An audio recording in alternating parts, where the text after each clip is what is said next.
Change from state to state? That was the question. Well, it does. But very little, Product. what I found. Yeah, normally what they'll do is they'll create a product and then they'll try to file it the same in every state, but some states require different things. Right. Like if you look in Georgia, you can rarely find a cancer policy that pays more than a $30,000 lump sum benefit. They just want to prove them higher than that. Mm-hmm. And so you look in like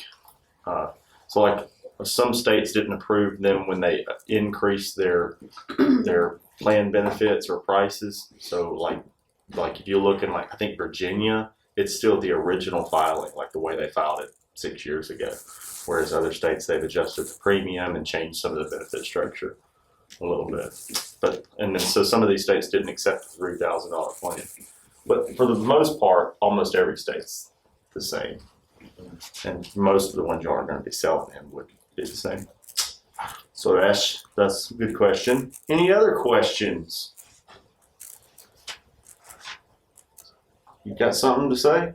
Something percolating. If somebody's already got a life insurance policy and we're trying to write them on another one or something, what exactly do I need to look for in their policy?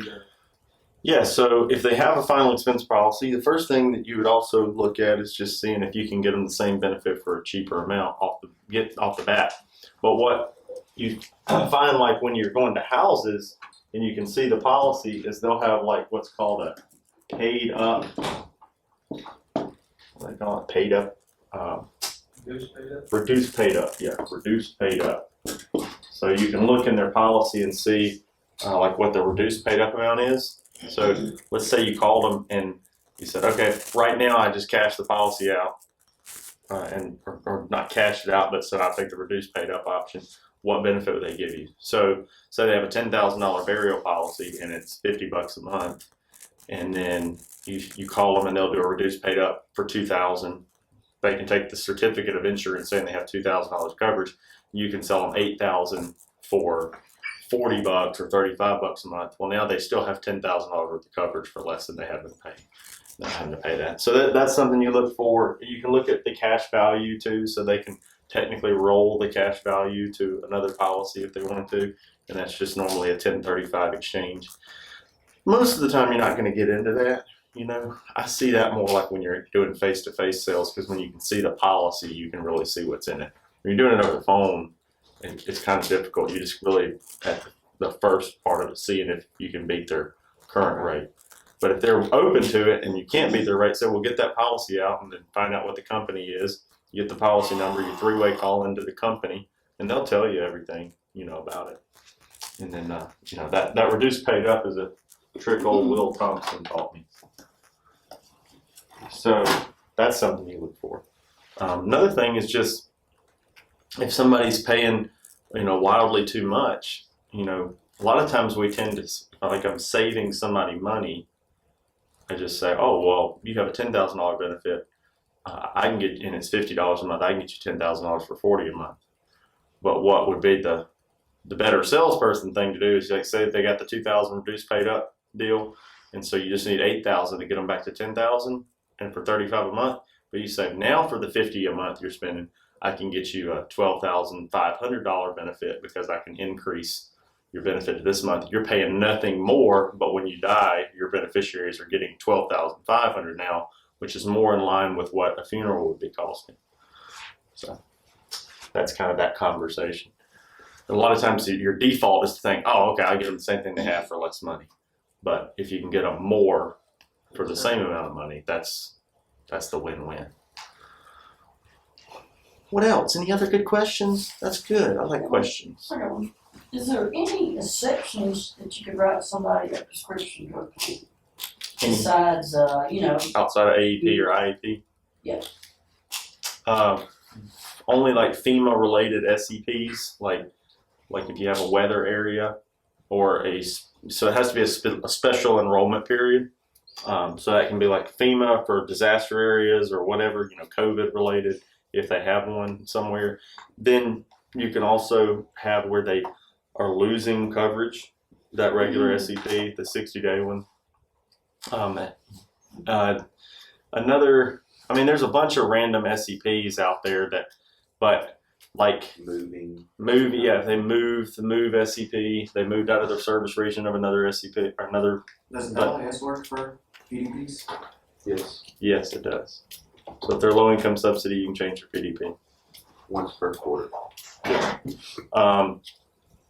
That's any level of low income subsidy, even just like extra help on the drug plan or pay the Part B premium for them, they can get it. So the other caveat to that, like if you have somebody that doesn't qualify for LIS, they have no SEP, and they're somehow gotten the wrong drug plan, they can call Medicare and tell them that, somebody consulted them inappropriately on the drug plan, and a lot of times Medicare now will open it back up. Or I'll tell you what to tell them that Medicare miscalculated their drug cost, Medicare.gov, because Medicare.gov's been having a lot of issues, and so a lot of times Medicare will then grant them an exception and allow them to shop it. Now, as far as you getting a commission on that, I don't think you will in that case. But if somebody was really out of sorts about their plan and they really needed to change it, there is the potential that Medicare will allow that.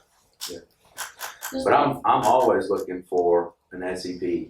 Anytime you find something, especially in the middle of the year and you're already talking with somebody, like explore the options that they possibly are LIS or what other SEPs are available. And I'll get real familiar with all the SEPs, not all of them, but majority of them, the ones that are most common, like the move, because again, you're trying to help that person in the middle of the year when there's not an enrollment period, and that's going to be the only way sometimes you can help them. And with PDPs, probably won't happen as much PDP to PDP, but if someone's looking to go to an MA plan and they have that opportunity in the middle of the year and they have made a move, or there's an institutionalized one, if they were institutionalized, so a lot of different reasons, but I would be cautious of that, and I wouldn't just tell somebody, no, I can't help you, without exploring a little bit of options and looking through that SEP chart to see if something does apply. Is there a formula on how to tell somebody if that's never had a prescription drug plan? Oh, you mean like estimating the penalty? Well, There is a There's a website. calculator. Yeah, there's a website that I can send you. It's a pretty easy calculator, and it gets you pretty close to it. Okay. There's a formula that he's probably familiar with. Mhm. I didn't take the time or care to learn it. Yeah.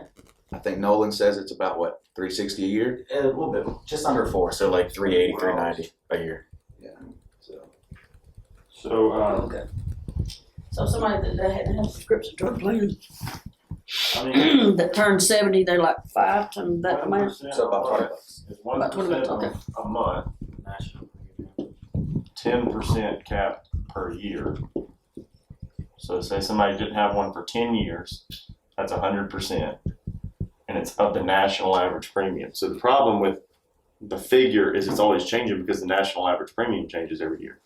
Normally it's somewhere around, right now it's somewhere around $35.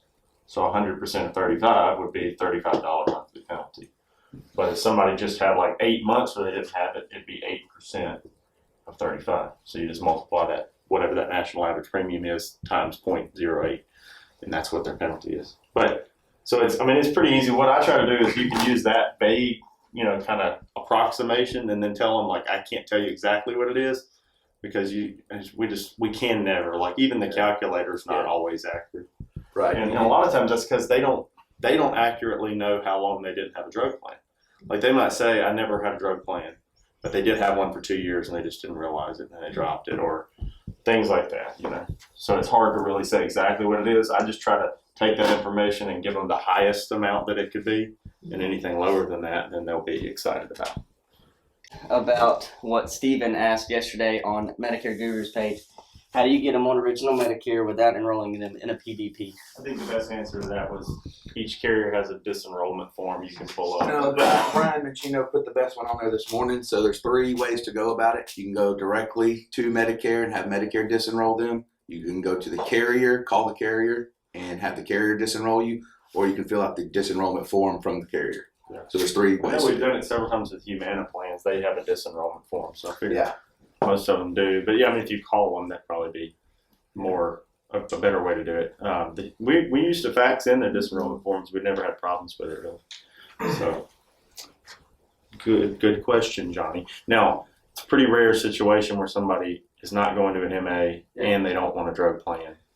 So, but what was that in that situation where did you have somebody that was MA only and they just wanted off the It MA? was actually Rob's situation. He come to me with it, and I just figured it was a good. I figured we could call Good the question to carrier, throw out but there. I wasn't.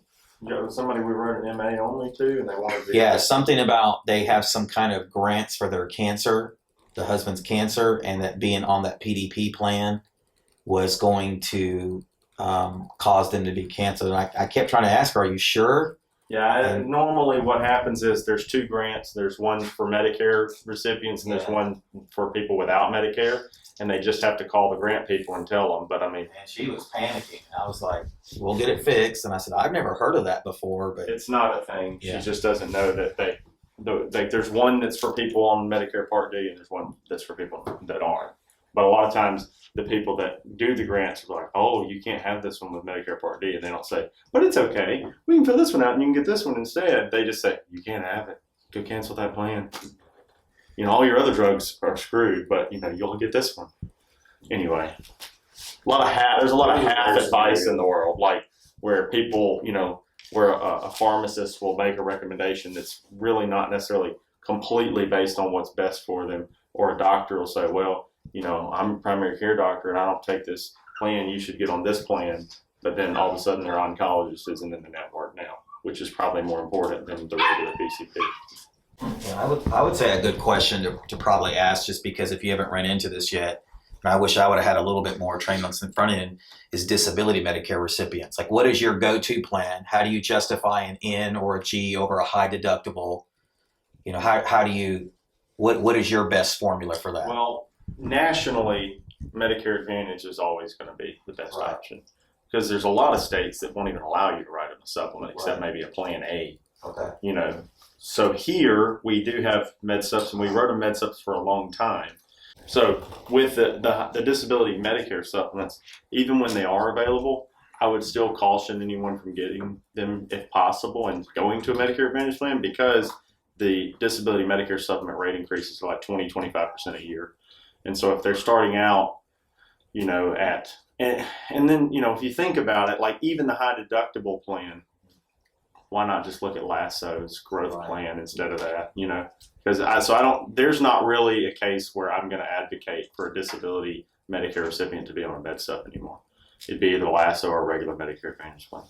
The premium is just too high, you know. I mean, they go on the Plan F and everything's paid for, but I mean, they're right away paying $350 a month.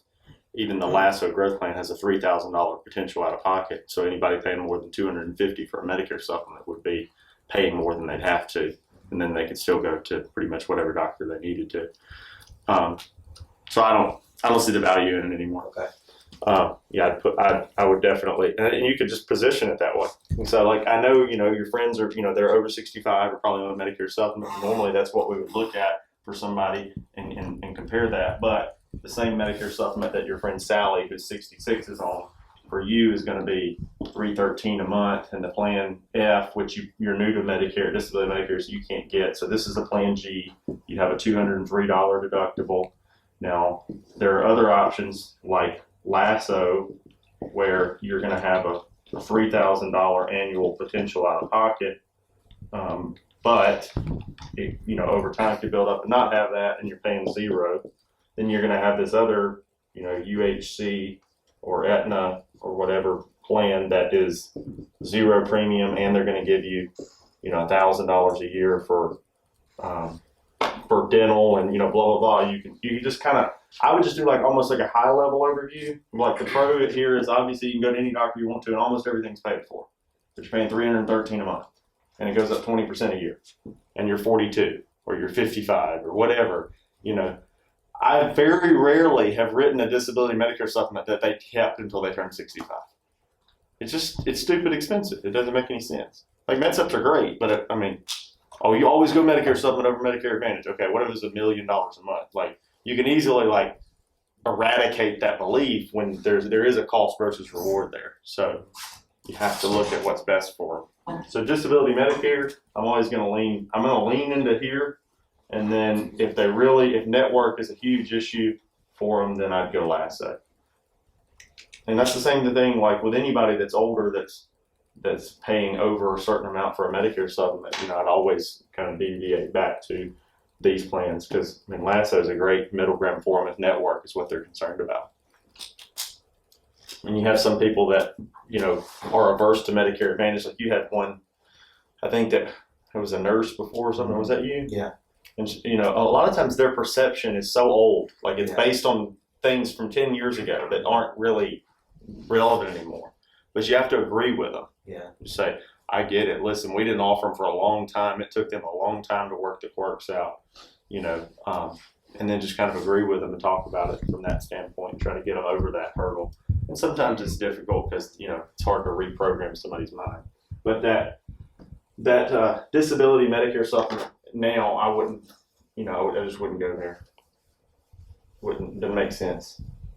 It did when there was no Medicare Advantage plans because they had to have something to protect them from the out of pocket. And for me, high deductible plans made a lot of sense because I would cross sell it with, lump sum cancer policy and dental and a drug plan, and then get their premium down. But again, their premium was going up so rapidly.